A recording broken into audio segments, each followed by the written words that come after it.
Look,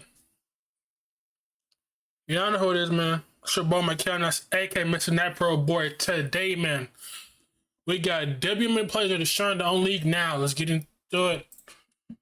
Last year of Caitlin Clark was wild. She single-handedly lifted the WNBA. For example, the average game not involving Caitlin Clark got 394,000 viewers. Not bad. But the average Clark game? 1.4 million. That is over 200% more viewers for one person, but it affected the whole league. Look at the WNBA finals since 2014. Hovered around 600K. But last year, 1.57 million without Caitlin Clark in the finals, by the way. This is interest generated by her bleeding over to the entire game. I'll be honest, y'all.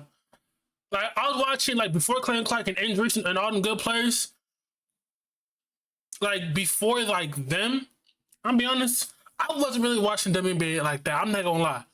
I watched the college, like, women's playoffs when it was Caitlin Clark, Angel Reese, and all them, then go back at it. And when I watched the finals, I'm like when it was them, I think versus Iowa in the championship, I believe, yeah, that was like the most. That game, I'm like, ooh, and then the WNBA, yeah. But were people now the WNBA league will grow even more because now you got Paige coming, you got Juju, you feel me? You got Betts to play for UCLA. I forgot, there's so much more players that's going to even elevate the WNBA more. It's going to be better for them too. No, just listen to Angel Reese. Yeah, the reason why we watching women's basketball is not just because of one person. It's because of me too, and I want y'all to realize that. Oh, people in the comments. Like, no one in the world is thinking, hey, it's 7 p.m. Let me turn on women's basketball to watch Angel Reese. You can smell the jealousy and hate coming off the screen. Well, guess what? Angel Reese just said something else people aren't gonna like, but it could affect the entire WNBA. But the NBA season is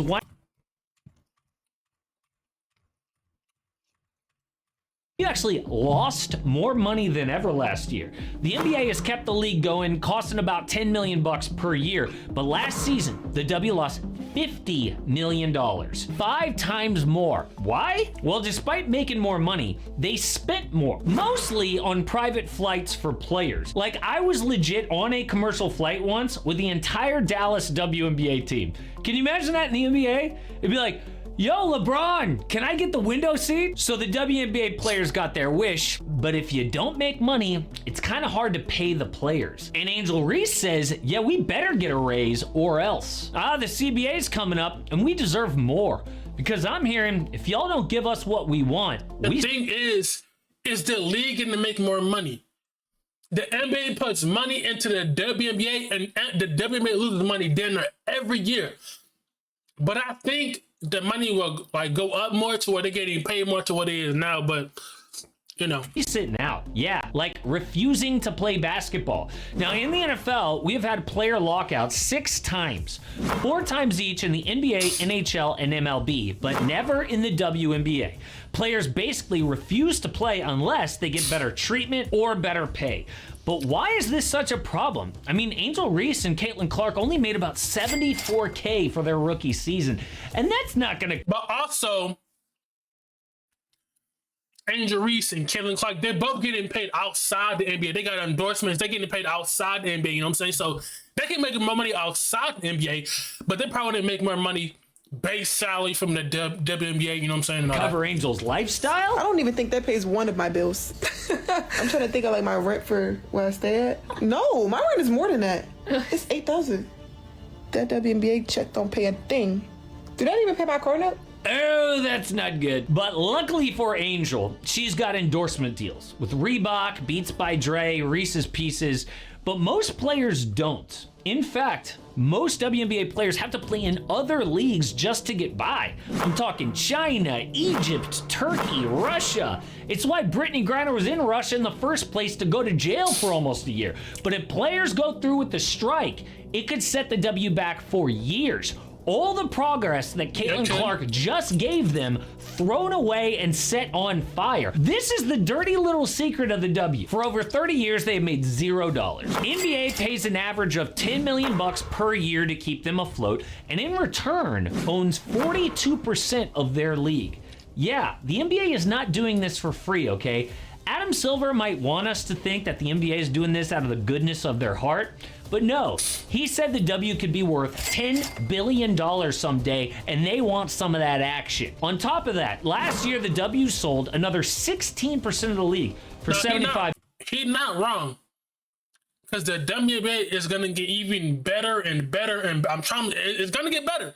Right now it's trash, but it's so different now that it's gonna, like, the WNBA is gonna elevate even more to where I'm trying to tell you, where these players, the women, are getting paid kind of like the NBA players. Maybe not now, but in the future, I think they will. Not really, but I feel like they might get paid like half of what NBA players are getting. $5 million, partly to pay for those private flights. So the WNBA only owns 42% of their own league. That means when players say they want a 50-50 split, you know, just like the NBA players, 50% of what? You only own 42% of your own league. You sold the other 58% just to keep the lights on. So imagine when these players demand 50% of somebody else's money. No, we paid for this league for over 30 years, then right when you become popular, you want the money? So if the women strike, it will be terrible. Right when people get invested in the WNBA, following teams in the league, they sit out. This happened in baseball for the 1994 season. They lost millions of fans, took like a decade to recover. The WNBA cannot afford that. It's the worst time to strike, right? Like right when they've got a little bit of momentum for the very first time, but that's not the only way to destroy their league. The Steph versus Sabrina 3-point challenge was the most successful event at NBA All-Star in decades. Basically, Steph Curry played Sabrina Ionescu 1v1 in a 3-point contest. Steph won 29-26. It was great. In fact, the event peaked at 5.4 million viewers on TNT. And for context, that recent Lakers-Celtics game with Luka got 4.6 million viewers, highest rated regular season game in 7 years. Steph Sabrina got 1 million more people. That is a huge win for the WNBA and women's basketball in general. So imagine what Steph versus Kate. So I'm saying, like, for like the WNBA, they can cross over All-Star, like, you feel me, like All-Star game. You can have the NBA players doing the WNBA, like, you know, 3-point, you know what I'm saying? Like, they can both cross over to things where they help each other out. You know? And Clark, especially the WNBA. NBA All-Star in San Francisco where Steph plays. They invited Caitlin to set records and she said no. Her official reason was, she didn't want to take shots off of a ball rack because mainly her training is off catch and shoot threes. Yeah, right. The reason she didn't want to do it is all of the hate that she would get. Caitlin knew if she was featured by herself with Steph Curry, it would cause such an S-storm of negativity from other WNBA players.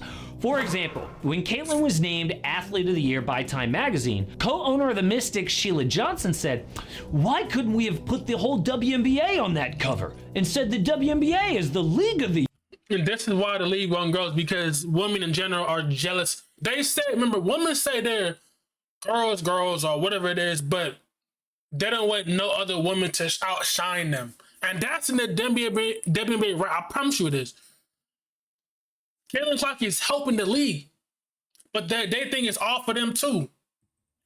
But Caitlin Clark is saved. I'm being honest, come on, let's be honest. Caitlin Clark pretty much saved the WNBA. Let's be honest now. You're telling me everybody on that cover, League of the Year, for what? If she's Athlete of the Year, that's because of her, not y'all. If they want the WNBA to succeed, they gotta stop being bitter and it's gotta stop being jealous and setting hate towards Caitlin Clark. But in general, this is why you know what I'm saying? For me? Year. We have so much talent out there that's been unrecognized. I don't think we can pin it on just one player. Are you kidding? And if you read inside that magazine, Caitlin Clark herself feels guilty about her success. I want to say that I've earned every single thing, but as a white person, there's privilege. A lot of those players in the league that have been really good have been black players. This league has kind of been built on them, and the more we can appreciate that, I think it's very important.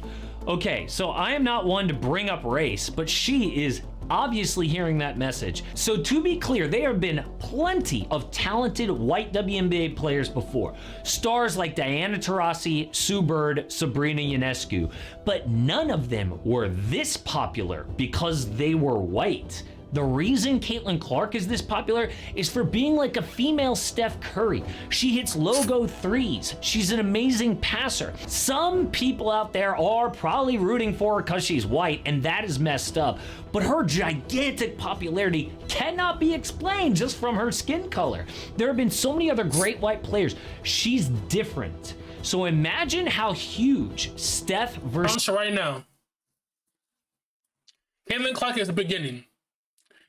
Years later, there's gonna be players that probably grew up saying, "Oh, I dedicated my game or work on my game because of Caitlin Clark." There's gonna be players that's gonna be even better than Caitlin Clark.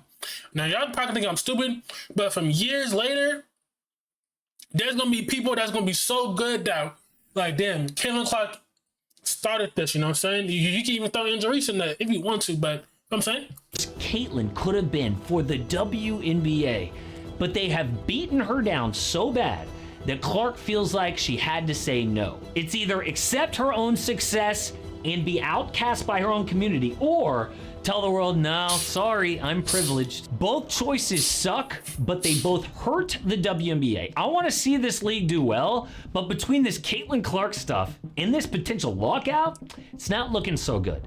And the same goes for this NBA rookie class. All of the experts said the 2024 rookie. Anyways, man, y'all know what y'all think down below, man. I believe Caitlin Clark should have done it, but obviously, you know what I'm saying, WNBA players gonna be hating. And if they want the leagues to succeed, they gotta stop hating. They gotta stop doing all that, because if you keep on hating, your league will not succeed. And you guys probably gonna be the reason why it will no longer be around.